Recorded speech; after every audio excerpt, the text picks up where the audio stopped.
I'm making a left here off of Baseline in Windsor, Ontario, Canada, and right now I'm headed north on the 8th concession. Starting in the 1830s on Baseline, just east of Windsor in Maidstone, at least 30 families escaping enslavement from the United States set up their home along Baseline and south of it. We will continue with that story in another video. If you notice this big white building here across the street, this factory is called Minth Windsor, Minth. They are a global auto parts supplier, and they are just building this factory here on Cabana. That's what we're on right now. That factory is sitting on property that was once a part of the Windsor Airport. Minth is investing $300 million into Windsor, and they're trying to create over 1,000 jobs here. Let's see if they can do it. They create large EV parts. They produce aluminum, steel, polymer components, bumpers, tailgates, battery housings, and many other things. I was kind of shocked to see this big factory here today because 10 years ago, the city of Windsor made everyone sell their house down the street here that was on the same side as the airport. That's one of the very sad things about Canada, is that you don't really have any property rights. Eminent domain rules all in Canada. So right now I want to take you back to April 30th, 1948. And instead of being on Cabana, we're on highway number 42. Some of you older folks in the audience might recognize what we're looking at. The younger folks definitely will not. This was the Skyway drive-in. It was a movie theater, and it operated all the way up until 1985. This theater was run by the Diedzak family, who also ran another movie theater situated near Highway 3. It's now where the Flying J gas station is. And also another movie theater on Walker near Provincial, where Costco is now. I will definitely make a video of Walker Road for you because when I was a kid, once you hit Cabana and Walker Road and you were going towards highway number 3, it was nothing but cornfield. And now it's one of the busiest places in all of Windsor. So much has changed in the past 40 years. It's really hard to keep track of sometimes. So right now we're headed west on Cabana, and to the right of me is Windsor Airport. The Windsor Airport is currently called Windsor International Airport, YQG, owned by the City of Windsor and operated by Your Quick Gateway. That's what YQG is. It serves as a major transportation hub for this region. It was called Walker Airport until 1967. Did you know that the airport was donated to the City of Windsor by Hiram Walker? Not the actual airport, but the land. This used to be a part of Hiram Walker's farms, where he would raise cows for his dairy business.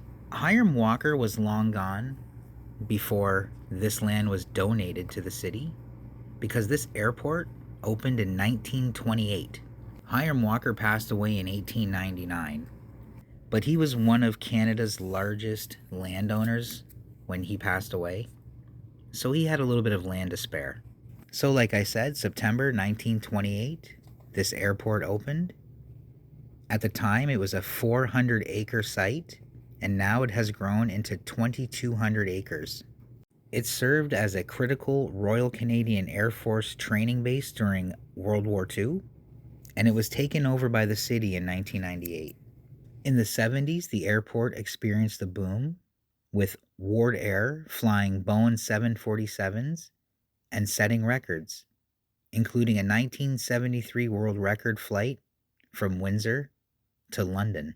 This airport underwent significant renovations in the late 2000s, increasing its terminal departure lounge to 10,000 square feet and expanding the parking.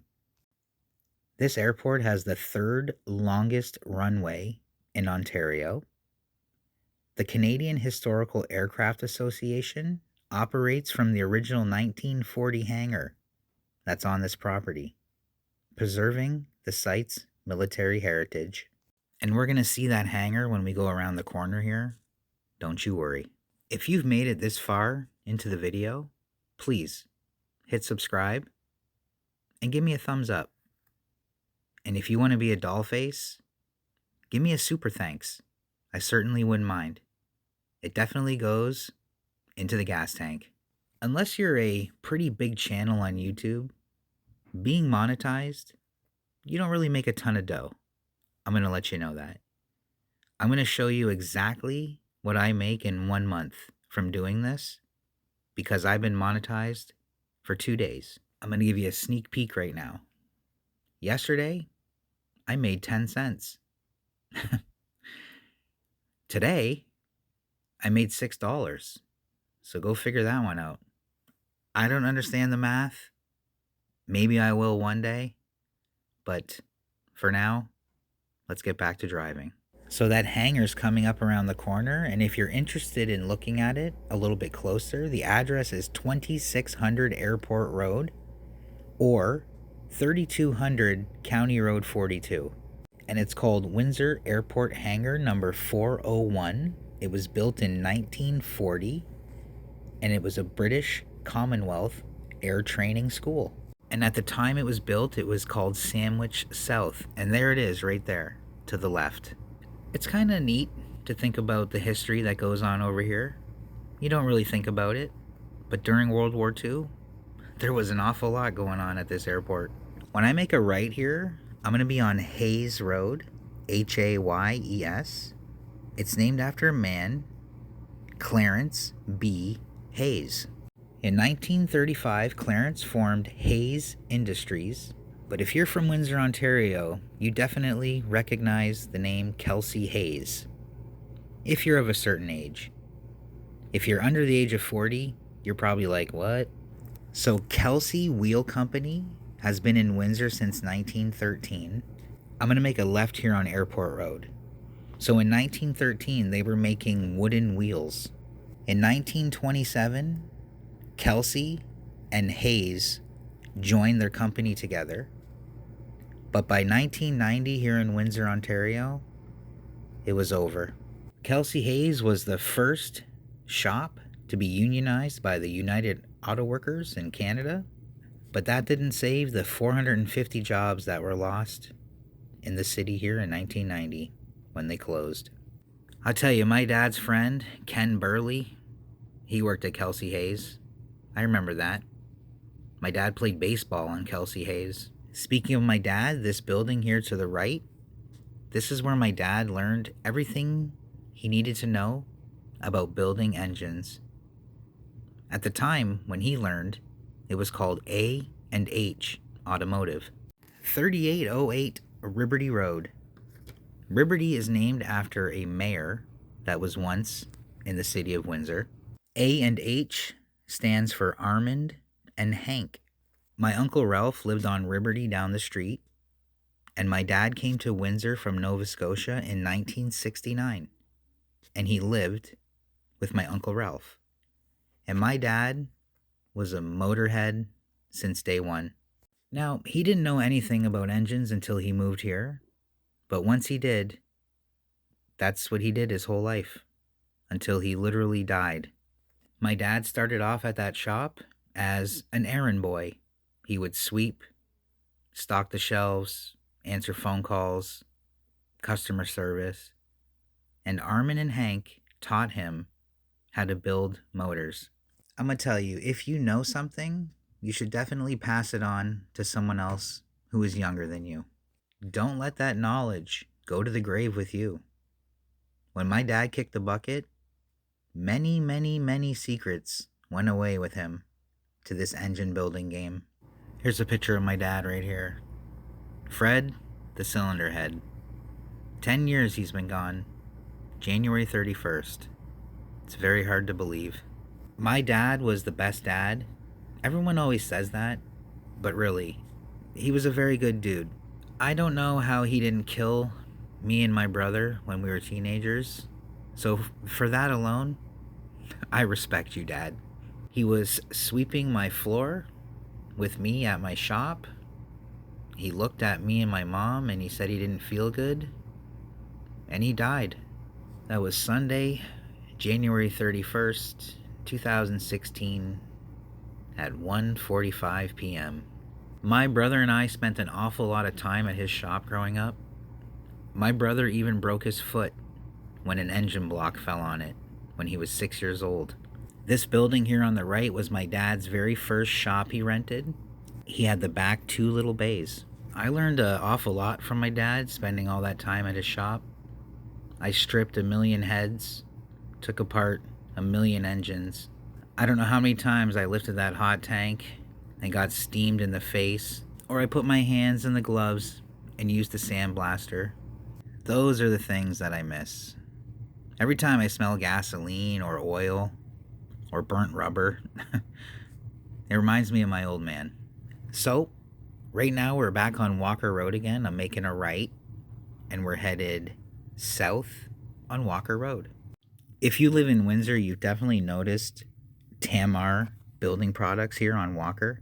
It's like every other year they get a little bit longer, and they end up buying the whole block, which is fine with me, because the guy that started it, he's from Windsor. Established in 1952 by Fred Meeker. He named the company Tamar after his wife, but her name was Tamara. I remember growing up, and on Seminole in between Drouillard and Hickory, on the north side, it used to say Meeker Roofing on the building there. Do you remember that? Meikar. So Tamar originated from over-the-counter sales at Meeker Roofing in the 40s, before Fred officially opened in 1952. If you're from Windsor, Ontario, you've heard of Empire Roofing. Well, that company was started by Fred's grandkids, and Empire Roofing has been open since 1986 here in Windsor. That family, they must love roofing. I will tell you, from reading these comments I get, a lot of people don't really drive around the city that much, so I'm glad to do it for you. Did you know that we have a trailer park here in the city of Windsor? If you didn't know, you're gonna know, and now you know. There's approximately 130 lots inside of this park. When it originally opened, it was called Marlin Courts, and that was back in the late 60s. It's hard to 100% pinpoint the actual date this place was open, but late 60s, early 70s, Marlin Courts, and it changed its name in the 90s to Countryside Village.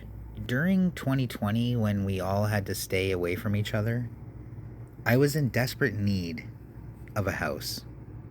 I couldn't handle it anymore sitting at home in the apartment building. I was even thinking about moving to Essex and buying a trailer out there. But that's when I learned about trailer parks. And I was like, no thanks. You own the trailer, but you don't own the land? What? I guess I was a little green coming into that game. I couldn't imagine not owning the land. Like, what? Where am I going to move this trailer if you guys sell this place? I will tell you, about 10 years ago in this park, you could buy one of these trailers for $20,000 to $40,000. And at the time, hey, that's a great deal. I would just hate to get that letter in the mailbox one day that says, everyone's got to go. We're turning this place into a mall. In 2019, I lived in a fourplex over on High Street, and that building went up for sale one day, and about 6 months later, sold.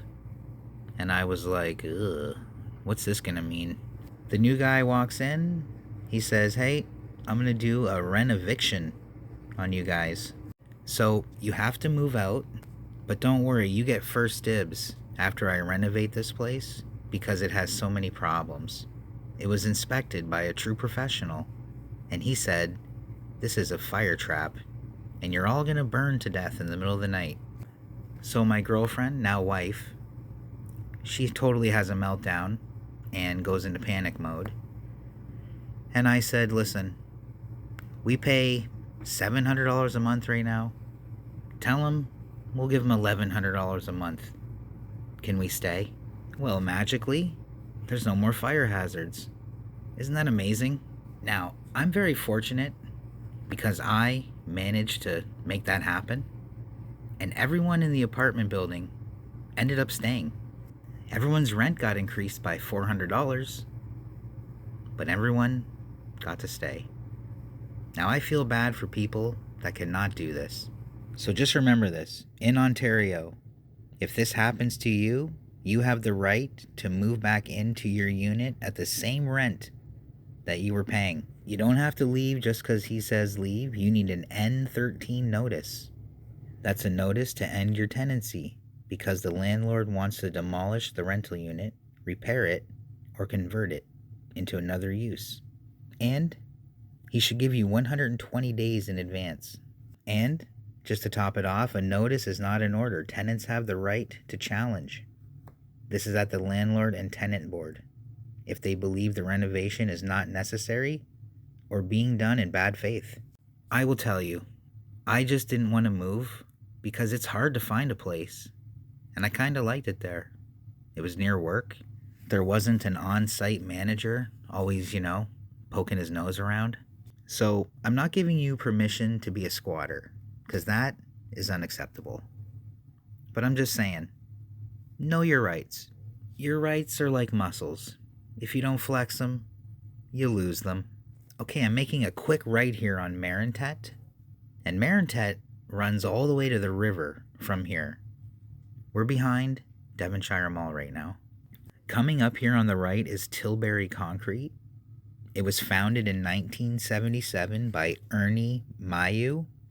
Originally based in Tilbury, the company moved to a 9-acre facility here in 1994, expanding into wall forming to become a full-service supplier. Coming up on the right, past this white and blue building, is a brownish yellow brick building, and that's Myers Towing. They were originally founded in 1972 in Bell River by Stan and Elaine Myers. Stan Myers was inducted into the Windsor Transportation Club Hall of Fame in 2022. Stan began working in the towing industry at the age of 16 and later became a licensed mechanic to build his own, more capable trucks. At the stop sign here, it's called Sydney Ave if I make a left, but we're going to keep going straight. And when we get up to the next stop sign, no, you're not having a stroke. We're going to be at Sydney Ave again. What's up with Windsor? I don't know. I'm on Lozon. Oh, Lozon Parkway? No, Lozon. I'm on EC Row Expressway. Oh, I'm on EC Row Road. Anyways, we made a right, but if you made a left, you would have been in the back of Devonshire Mall. Devonshire Mall opened August 12th, 1970. It was the former site of Devonshire Raceway. Devonshire Racetrack originally opened in 1916 on that property. On our right, we just passed a company called Border City Steel, and they opened here in Windsor in 1962.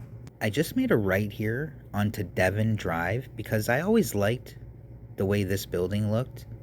I don't know.